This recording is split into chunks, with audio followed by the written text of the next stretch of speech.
Olá a todos, balanço mensal das leituras feitas cá em casa durante o mês de julho. Não é que foram assim muitas leituras, eu fiz 7, o maridinho fez 6. O mais novo andou a ler um livro de não ficção durante algum tempo, mas depois de eu o questionar se mais do que uma vez, se ele estava a gostar, e ele acabou por confessar-me que não estava a ser uma leitura que lhe estava a dar muito prazer, então, obviamente que eu o aconselhei a pôr de momento de lado essa obra de não ficção e a dedicar-se a outra. E foi o que ele fez. Claro que durante este mês de julho houve muita coisa que o distraiu a nível desportivo, distraiu entre aspas. Continua a haver, não é? Estamos em plena época de Jogos Olímpicos, com 2 medalhas já aqui no nosso bolsinho. Por isso, as leituras dele têm sofrido com todo esse boom desportivo, a ver se a coisa agora encarreira um bocadinho mais, que ele vai ter os 2 pais de férias e vamos descansar para cá para, como é que é? Para fora, cá dentro, e a ver se durante as férias ele lê, como costuma ler, mais do que o faz quando está em casa. Isto para dizer-vos então que no total concluídas foram 13 leituras por nós, os 2 adultos cá de casa, e quero, obviamente, como sempre o faço, falar-vos um bocadinho de todas elas a partir de agora. Começo também, como é óbvio, com as minhas. Foram 7, mas a essas 7 eu poderia juntar assim algumas páginas de 2 desistências. De uma delas eu já tinha falado no vídeo de opinião que deixei aqui ficar, de 3 leituras muito saborosas que eu fiz durante o mês de julho. Também nesse vídeo falei dessa desistência. Volto a mencioná-la. Foi esta obra que está aqui nas minhas mãos. Esta é a tua vida de Harriet. Não, esta é a tua vida, Harriet Chance, de Jonathan Evinson. Comecei a ler esta obra para o projeto da Dora dos Idosos Malucos, porque achava, e tinha razão, que a obra era protagonizada por uma velhota, e é sim, esta Harriet Chance, no momento presente da trama, é já uma senhora com alguma idade, e estava à espera que isto fosse aquilo que eu gosto de encontrar em todas as obras dedicadas à velhice e aos idosos, sejam eles um bocadinho mais malucos ou não. É verdade que, pelo que eu li antes de desistir da obra, a temática estava lá, mas o estilo do autor não deu de maneira nenhuma para mim. Estava a fazer muita horticara, muita comichão. Fiquei irritadíssima com o que aqui está. E sendo assim, por muito que a temática até me apelasse, eu não consegui continuar com esta obra e desisti da mesma. Estava eu à espera que esta fosse a única desistência de julho, mas estava plenamente enganada, porque a ela se juntou outra que tem uma capa lindíssima e que é esta que está aqui. Esteja eu onde estiver, de Romana Petri. A obra tem uma capa que eu amo de paixão. É, obviamente, tal como a capa indica, e o que está aqui é uma saga familiar que nos leva ao século XX português. É uma saga que está sobretudo associada a personagens femininas, que estão ligadas por laços familiares e não só, também de alguma proximidade afetiva que não tem nada a ver com os laços de sangue. É uma obra que eu acho que se lê bem, mas não conseguiu entusiasmar-me. Eu li mais ou menos metade, porque é uma obra ainda grandota, com quase 600 páginas, creio eu, sim, 560 e tal. Li mais ou menos metade, mas já estava a lê-la na diagonal. E sendo assim, achei melhor desistir, porque por muito que eu gosto de obras históricas, por muito que eu gosto do século XX, por muito que eu gosto do século XX português, aquilo que eu encontrei aqui dentro é muito estereotipado e muito associado ao fado e aquela tristeza e aquela dor e aquele sofrimento atroz de mulheres submissas e de mulheres abandonadas pelos maridos ou pelos namorados ou traídas pelos maridos, e soou-me muito estereótipo a coisas muito forçadas e não deu para mim, não estive para continuar a ler na diagonal e a perder tempo, basicamente. Pode ser que o meu Nuno goste mais disto do que eu, acho que sim, acho que isto poderá agradar-lhe mais e por isso a obra vai manter-se um bocadinho mais aqui nas estantes, a ver se o meu marido, entretanto, pega nela.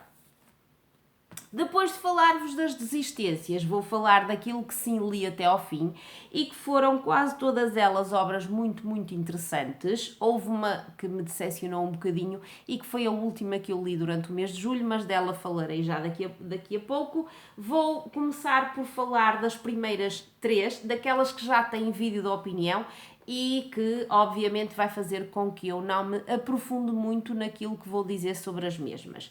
Arranquei julho com esta leitura de O Terceiro Anjo, de Alice Hoffman. Como eu digo no vídeo da opinião, é a segunda obra que eu leio desta autora e foi uma experiência bem melhor do que a primeira, porque apesar de a obra ter arrancado com uma protagonista que não me agradou nada, porque a obra está dividida em 3 partes, cada uma delas está protagonizada por uma jovem diferente. A primeira não me agradou de maneira nenhuma, mas as outras 2 sim, e eu cheguei ao final da obra a gostar mesmo muito disto. Foi uma leitura que se fez muitíssimo bem, apesar de ter aqui alguns elementos que me fazem assim alguma comichão, mas não foram de maneira nenhuma preponderantes para estragar-me o prazer da leitura. Gostei mesmo muito e dei-lhe 8 em 10. A seguinte obra que eu trago, é esta que está aqui, e esta sim completei-a para o projeto da Dora. A Improvável Viagem de Harold Fry, de Rachel Joyce. É uma obra que, se eu a utilizei para participar no projeto Os Idosos Malucos da Dora, é protagonizada por um senhor já reformado que tem uma vida muito enfadonha, muito que parece não fazer absolutamente sentido, pelo menos para nós, parece que ele sobrevive e não vive. É casado, tem um casamento que é daqueles casamentos que está morto. Mas há um dia em que o Harold recebe uma carta que vai transformar o seu dia a dia e vai fazer com que ele inicie uma empreitada de mais de 800 km e que o vai levar não só a fazer uma jornada física extenuante, mas ao mesmo tempo uma jornada emocional e espiritual muito interessante e que é a parte que mais me agradou e que fez com que eu tivesse uma vontade tremenda também eu de arrancar uma empreitada como esta que o Harold fez assim repentinamente e que mudou, como é óbvio, de forma drástica a sua vida. Adorei isto, dei-lhe 9 em 10 e é uma obra que eu recomendo mesmo muito. A terceira obra, que também está nesse vídeo de opinião de que já falei, é esta de Ian McEwan, Na Praia de Chesil. É uma obra muito fininha, é a terceira obra que eu leio deste autor britânico e é uma obra que mais uma vez me faz perceber que este autor é mesmo um autor a seguir, muitíssimo interessante. É uma obra que está protagonizada por dois recém-casados e que levam para o casamento muita coisa que não tiveram, não é oportunidade, não conseguiram partilhar um com o outro. Há muitas dúvidas, há muitos receios, há muita incerteza face ao que vai acontecer naquela noite de núpcias e que vai mudar drasticamente o seguimento daquele casamento que começou naquele próprio dia. É uma obra muitíssimo interessante que nos faz recuar aos anos 60, aos convencionalismos algo rígidos da sociedade britânica da época e também a conhecer 2 famílias destas 2 personagens, destes 2 protagonistas disfuncionais e que acabamos por perceber que essa disfuncionalidade tem consequências no modo de ser e no modo de pensar destes 2 protagonistas e obviamente naquilo que vai acontecer nesta noite de núpcias. É uma obra muito interessante e eu dei-lhe 8 em 10.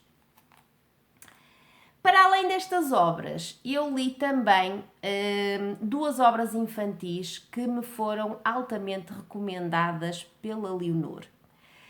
A primeira é também do meu Peixotinho, e estou a esquecer-me que li algumas páginas da obra do Peixotinho que anda na minha mesinha de cabeceira, mas pronto, deixo isso para o final destas minhas opiniões de leituras que eu fiz durante o mês de julho.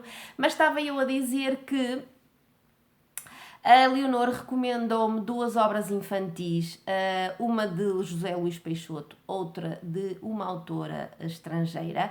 E vocês sabem que eu pelo-me por leituras infantis e juvenis e pelo-me sobretudo por aquelas que mexem com as minhas emoções. E então a do Peixotinho, que não é que eu não tenho cá em casa e que veio da biblioteca da minha terrinha, tem como título A Mãe que Chovia. Deixo-vos ficar aqui a capa. E como vocês conseguem perceber pelo título, aborda a história de uma mãe que não é nada mais nada menos que aqui está dentro do papel da chuva, ou seja, é uma mãe que é a chuva, a mãe de um rapazinho que é a chuva, mas que apesar deste elemento assim pouco natural, faz-nos compreender perfeitamente o quanto é doloroso para nós mães e pais quando não estamos, por esta razão ou por aquela, sempre presentes na vida dos nossos filhos, e o quanto muitas vezes, enquanto eles são crianças e adolescentes, nos recriminam por essas ausências, seja por um olhar, seja por palavras, seja de que forma for. É óbvio que nós nunca conseguimos estar sempre presente na vida dos nossos filhos e que eles mais dia menos dia nos vão fazer sentir isso na pele, essa recriminação, essa incompreensão, sobretudo em anos onde eles são mais pequeninos, do porquê de o pai e da mãe não estarem sempre presentes. Mas esta obra, em pouquíssimas páginas e de uma maneira que só José Luís Peixoto consegue, faz-nos compreender que isso é a lei natural da vida e que os filhos acabam por, quando crescem, perceber que não é possível que tanto um pai como uma mãe estejam sempre presentes na vida deles, por muito que essa seja a nossa vontade. É uma obra lindíssima, muito emotiva, com uma mensagem muito, muito, muito bonita e à qual eu dei 9 em 10. Obrigada, Leonor, foi mesmo uma recomendação em cheio.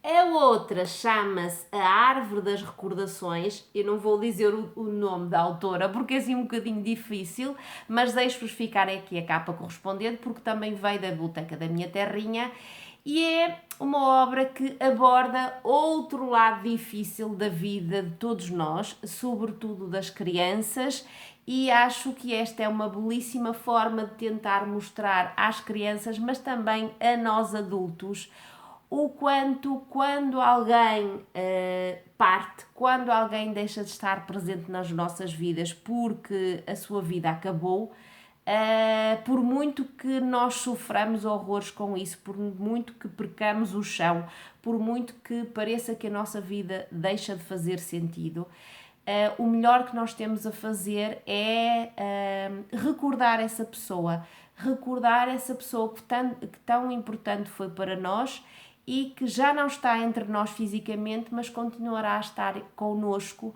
sempre que nós a recordemos, seja de forma individual, seja juntando a outras pessoas, a outros animais, porque esta obra figurativamente mostra a morte com os animais, seja com outras pessoas, seja com outros animais, como acontece nesta obra, que nos juntemos e que recordemos o quão importante foi essa pessoa na nossa vida e o quanto ela vai continuar a estar connosco sempre que nós a recordemos.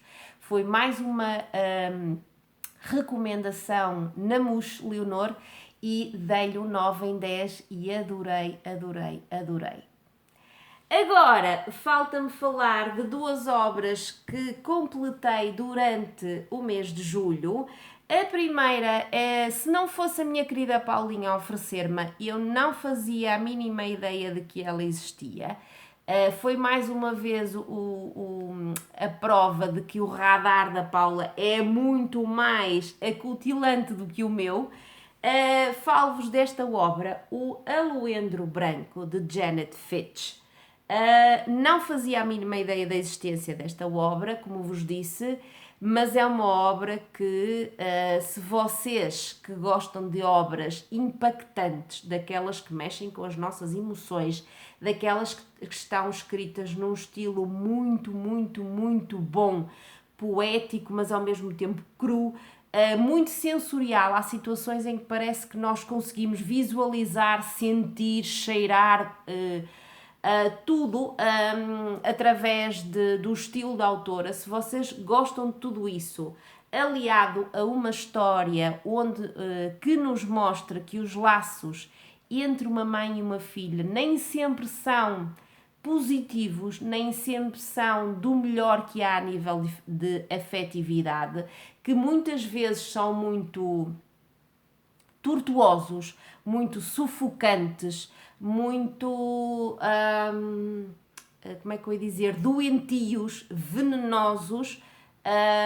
Vocês terão que ler esta obra, que é desta autora americana, que nos leva a Los Angeles e que nos leva a conhecer as protagonistas femininas desta obra, uma mãe e uma filha. Uma mãe que só quis ter a filha para ter alguém que noutro corpo seria um espelho dela própria. Uma mãe que é uma mãe que leva ao extremo as suas emoções e que no momento em que se vê rejeitada por quem está apaixonada tem assim um surto deslocado que leva a que ela acabe numa prisão durante muitos e muitos anos e deixe uma filha de 12 anos completamente só e que vai acabar no sistema de lares e de famílias de acolhimento, um atrás do outro e um pior do que o outro.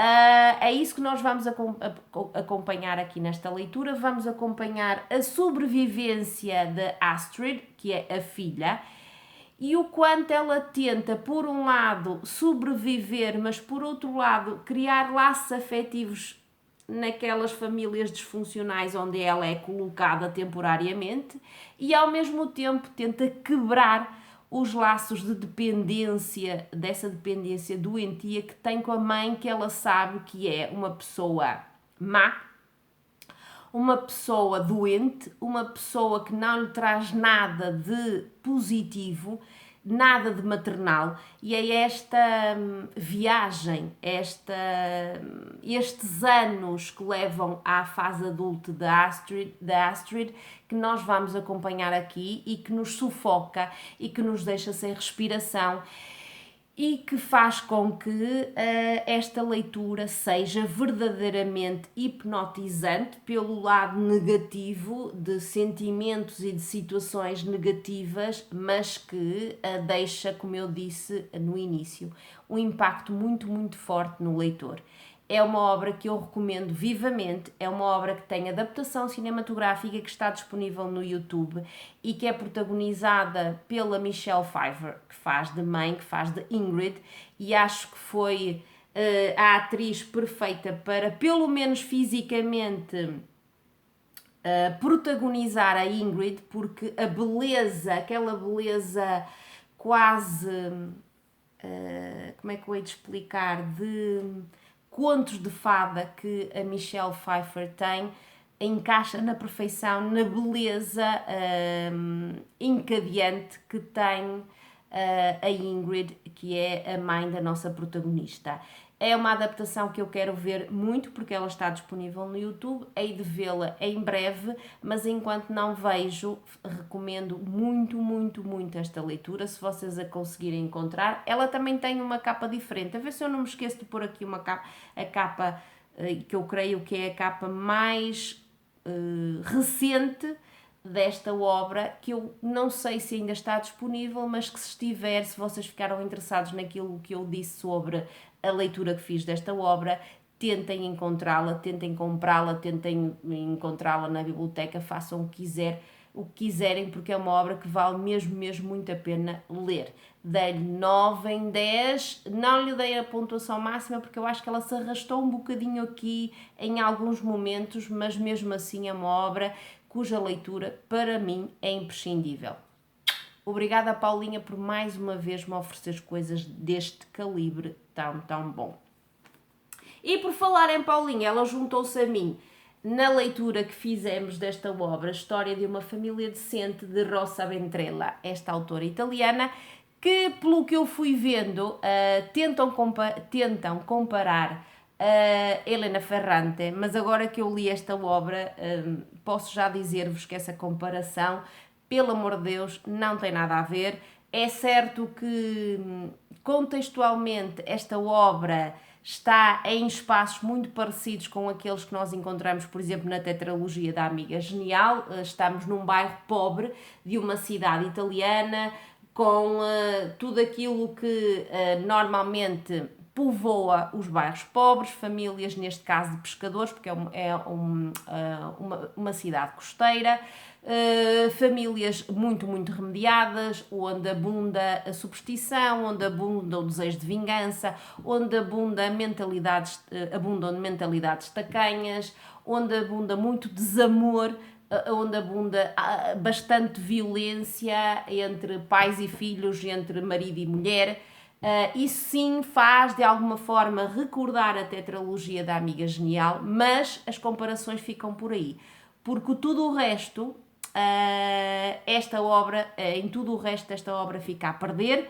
Há aqui bastante estereótipo, há aqui protagonistas que personagens, sobretudo a protagonista, que tinha vigor e fulgor para ser alguém memorável, mas que a autora não conseguiu transformar nessa personagem ou nessa protagonista memorável.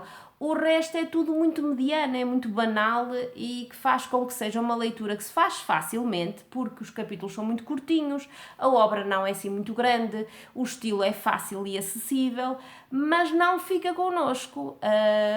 Dei-lhe 6 em 10 e sei perfeitamente que daqui a 2 ou 3 dias já não me vou recordar nada disto, e é uma obra mediana, é uma obra banal que eu não recomendo, mas que ao mesmo tempo digo que vocês, se quiserem ter uma obra que se lê facilmente e que faz assim recordar assim muito, muito ao de leve Elena Ferrante, podem perfeitamente pegar nesta obra e lê-la. Eu não a recomendo, mas também ao mesmo tempo não digo não leiam, por favor, ok? 6 em 10 e foi mais uma leitura em conjunta frustrada com a Paula. Temos que remediar isso rapidamente, não é, Paulinha? Um beijinho por te ter juntado a mim. E foi então com esta obra que eu terminei as minhas leituras de julho. É claro que a elas tenho que juntar bastantes páginas deste abraço. E como eu já disse no vídeo de opinião, não é no vídeo de opinião, no vídeo de TBR de julho e no vídeo de TBR de agosto, esta obra é do melhor que há e vai continuar a acompanhar-me nos próximos dias e quiçá no próximo mês de setembro, e sei que isto tem tudo para se transformar numa das melhores leituras de 2021.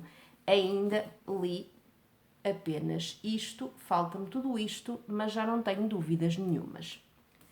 Em relação às leituras do meu marido, como vos disse, ele fez 6 leituras, repetiu uma delas comigo, essa deixarei para o fim. Começo por dizer-vos que ele arrancou o mês com Foi Assim a Guerra das Trincheiras, de Tardi. Sim, esta obra já mora nas minhas estantes. Sim, o meu marido já a leu, como não, né? Gostou muito, deu-lhe 9 em 10. Não sei o que é que faltou para lhe dar a pontuação máxima, mas quando eu me debruçar sobre esta obra, muito provavelmente só para o próximo agosto ao quadrado, eu dir-vos-ei a minha opinião. Ele gostou mesmo muito, mas não lhe deu o 10 em 10 que eu estava à espera que ele lhe desse. A ver, vamos o que é que eu vos poderei dizer sobre esta graphic novel. A seguir continuou na senda das obras associadas às guerras, esta é associada à Primeira Guerra Mundial, esta que está aqui, creio eu que é associada, sim, à Segunda Guerra Mundial. Memórias de uma Vida em Guerra, sim, em plena Segunda Guerra Mundial, de Susan Meissner, não sei. Adorou isto, deu-lhe 10 em 10, amou, amou, amou, já recomendou cá em casa e agora quem está a lê-la é o meu príncipe, o meu mais novo, que está mesmo muito, muito no início, mas que pelo que diz está a gostar. Depois voltou-se para um clássico, Stefan Zweig, 24 horas na vida de uma mulher. É claro que esta recomendação foi minha, ele já leu mais de Stefan Zweig, leu esta, adorou-a e deu-lhe 9,5 em 10, não sei qual foi o bocadinho que lhe faltou para dar-lhe a pontuação máxima, mas como vocês veem, somos dois cá em casa a recomendar vivamente Stefan Zweig. Se vocês ainda não o conhecem, têm que tratar disso o mais rápido possível.